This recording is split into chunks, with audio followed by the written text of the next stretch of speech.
এরকম ঝাল ঝাল পিঠা দেখলে কার মুখে পানি না চলে আসে বলেন তো? আমি তো দেখে দেখেই আমার পানি চলে আসে।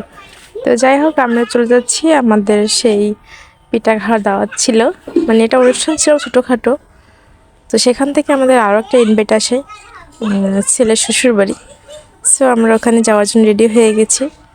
তো যাই দেখতেছি পিঠা তৈরি করে বসে আছে, আমাদের জন্য অপেক্ষা করতেছে।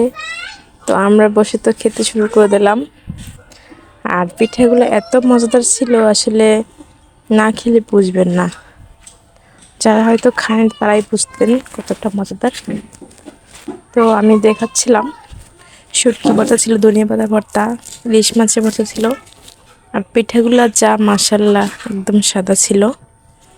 তো আমি খাচ্ছিলাম আর ঝালে এত ঝাল লাগতেছিল, মানে হাত দিয়ে পরে ফুয়াইতেছিলাম, এত ঝাল। পরে বেআইনে বলতেছিল যে একটু চিনি খাই নেন সাথে, তাহলে ঝালটা হয়তো কম লাগবে। কিন্তু ঝালের দিক চিন্তা না করে খাওয়া শুরু করছি।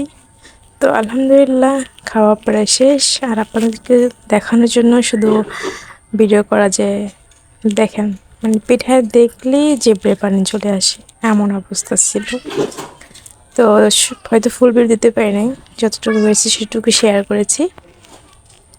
তো গ্রামের বাড়ি আসলে মাটির চুলায় রান্না খুবই মজা হয়, সেটা তো সবাই জানে, নতুন করে কিছু বলার নাই। তো বেআইনি বানাচ্ছিল, আর গুঁড়া বাচ্চারা তো প্রচুর জ্বালায়, যার কারণে আগের থেকে রেডি করে রাখছিল আর কি, মানে শক্ত হয়ে গেছিলো।